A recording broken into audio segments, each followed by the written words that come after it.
Hai teman-teman, apa kabar kalian semua? Semoga dalam keadaan sehat selalu dan dilancarkan rezekinya. Oke teman-teman, hari ini saya mau bahas lagi, sharing-sharing lagi tentang warung sembako. Bagaimana sih caranya, walaupun kita punya modal minim, modalnya sedikit, tapi warung kita itu mau cepat berkembang. Nah, kali ini saya mau bahas itu ya teman-teman. Walaupun modal kita kecil, kita pasti bisa membuka usaha warung sembako. Dan lama-lama insya Allah akan berkembang ya teman-teman. Yang pertama itu modal. Kita fokuskan ke modal.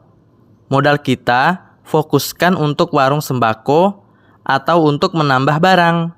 Jangan sekali-kali modal kita itu dipakai untuk hal-hal di luar warung sembako ya teman-teman. Kalau misalnya modal kita minim.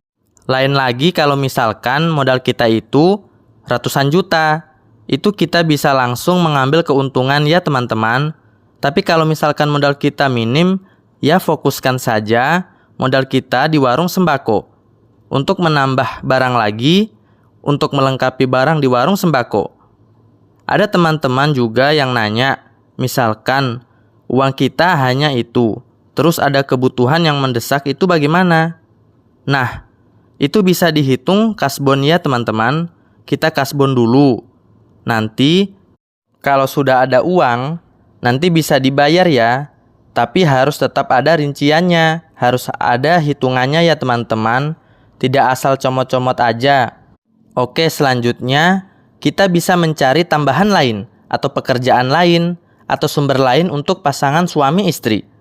Nanti istrinya mengelola warung sembako dan suami bisa bekerja di luar untuk mencari tambahan. Karena kalau misalnya kita buka warung sembako dengan modal minim, hanya 1 juta, 2 juta, pastinya kita tidak akan bisa menggantungkan hidup kita hanya dengan warung sembako. Itu akan menyebabkan warung sembako kita tidak akan berkembang dan malah mandek ya teman-teman. Karena bagaimana ya, hanya dengan modal minim, terus keuntungan kita pastinya sedikit ya teman-teman. Omset saya dulu paling sehari 100.000, 200.000 itu sudah banyak. Kalau misalkan saya menggantungkan hidup di warung, ya otomatis warung saya itu nggak akan bisa berkembang sampai sekarang. Terus kalau saya setiap mengambil barang di warung, pasti saya bayar. Untuk 1 tahun pertama sampai hampir 2 tahun. Saya itu selalu misalkan mengambil barang di warung sembako saya, pasti bayar ya teman-teman. Terus saya tidak pernah mengambil keuntungan di warung, murni semua keuntungan saya jadikan modal. Karena dari pengalaman saya ya teman-teman, untuk modal sedikit, hanya 2 juta itu susah sekali. Kalau misalkan kita konsisten dengan modal kita benar-benar, hanya tujuannya untuk mengembangkan warung sembako. Selanjutnya, untuk warung dengan modal minim, pantang banget untuk dihutangkan. Bisa teman-teman tulis di warung, tidak boleh bon atau tidak boleh hutang ya. Karena modalnya minim, kalau misalkan dihutang, bagaimana nanti kita mau belanja lagi? Pastinya tekor. Apalagi kalau misalkan kita buka warung di desa. Itu pasti ada saja orang yang bakalan datang ke warung kita itu untuk berhutang. Nah, untuk antisipasi, kita bisa menuliskan dilarang bon atau dilarang berhutang. Insya Allah itu membantu ya teman-teman. Tapi kalau misalkan ada orang yang beli kurang, misalkan kurang 1.000, 2.000, kalau di warung saya sih memang tidak apa-apa ya teman-teman. Tapi alhamdulillah, kalau misalkan datang berhutang, itu tidak ada. Paling yaitu kekurangan belanja 1.000, 2.000, dan nanti beberapa hari pasti mereka bayar. Karena kalau misalkan dihutangkan ya, pasti modal kita mandek, udah modalnya sedikit, dihutangkan lagi. Pasti itu mandek banget ya teman-teman. Pokoknya dihindari banget lah untuk hutang piutang itu. Karena sepengalaman saya, kalau misalkan di desa itu untuk bon susah banget ya teman-teman.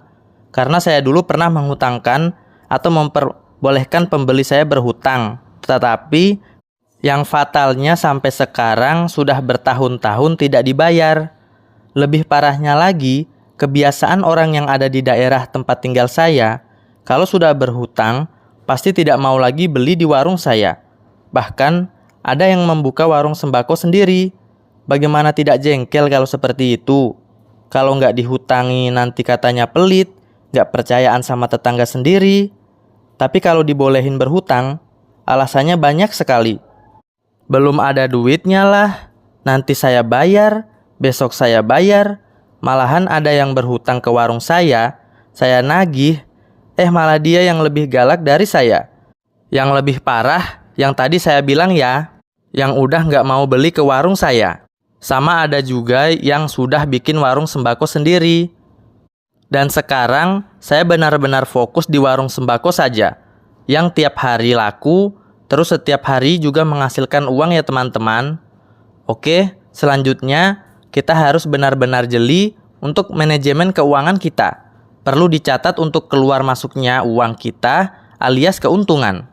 Kalau misalnya mau belanja, harus benar-benar teliti ya teman-teman. Dicatat dulu apa saja yang harus dibeli. Jangan kita kalap mata, terus apa saja dibeli. Kita fokuskan ke barang yang cepat laku, biar bisa jadi duit ya. Contohnya seperti kopi. Kalau kopi itu kan banyak sekali macamnya ya teman-teman. Jangan kita lihat merek ini, merek itu, beli. Fokuskan sama pelanggan. Fokuskan sama pelanggan kita, mereka itu sukanya pada kopi apa. Kalau misalkan nanti kita beli kopi yang mereka tidak suka, ya pastinya tidak laku ya teman-teman. Terus mubazir, modal kita mandek di situ. Kalau misalkan teman-teman ingin menambah item atau barang seperti sandal, atau sapu, atau pel, teman-teman bisa belanjanya sedikit-sedikit saja. Tidak perlu numpuk-numpuk ya, karena itu kan barang yang tidak setiap hari laku. Kalau misalkan kita belanjanya banyak, takutnya modal kita mandek di situ dan kita tidak bisa belanja barang yang lainnya. Dan selanjutnya yaitu menabung. Untuk menabung itu penting banget ya untuk kita pelaku usaha. Kalau misalkan ingin sukses, kita juga harus wajib menabung. Untuk tabungan itu bisa digunakan untuk biaya darurat, atau misalkan kita pengen menambah item atau kita bisa membeli rak. Itu pokoknya banyak banget fungsinya ya teman-teman. Disesuaikan saja dengan penghasilan rata-rata harian teman-teman. Kalau misalkan masih sedikit, nabungnya sedikit-sedikit saja. Tidak apa-apa. Tapi harus konsisten tiap hari. Nanti kalau misalkan omset kita udah lumayan banyak, ya bisa kita naikkan untuk tabungannya ya teman-teman. Karena tabungan itu perlu sekali ya untuk menambah barang kita, untuk beli etalase dan lainnya. Pokoknya disabar-sabarin aja dan harus telaten. Dan selanjutnya kita harus bedakan harga ecer dan harga grosir. Kalau untuk saya, misalnya harga eceran dan grosir harus beda ya. Misalnya ada pembeli yang beli kopi 1 gantung. Itu harus bisa lebih murah daripada harga ecer. Misalnya, 1 saset kopi harganya 1.500. Kalau dikalikan 10 pieces atau 1 gantung, harganya jadi 15.000. Tetapi, saya jual per gantungnya hanya 12.000. Dan itu pasti akan menambah pelanggan kita. Dan apabila kalau warung kita dicap murah, insya Allah pembeli itu akan datang lagi ke warung kita. Oke, sampai di sini dulu ya sharing-sharingnya. Bagaimana caranya mengembangkan warung sembako walaupun modal kita itu minim ataupun sedikit. Semoga video ini bisa bermanfaat bagi teman-teman semuanya ya. Bagi teman-teman yang baru bergabung, silakan subscribe channel ini, nyalakan lonceng notifikasinya agar supaya teman-teman bisa mendapatkan video-video terbaru dari saya. Dan apabila teman-teman ingin bertanya sesuatu, teman-teman bisa menulisnya di kolom komentar. Nanti akan saya jawab satu persatu. Oke, sampai di sini dulu ya video dari saya. Sampai jumpa di video selanjutnya. Dadah!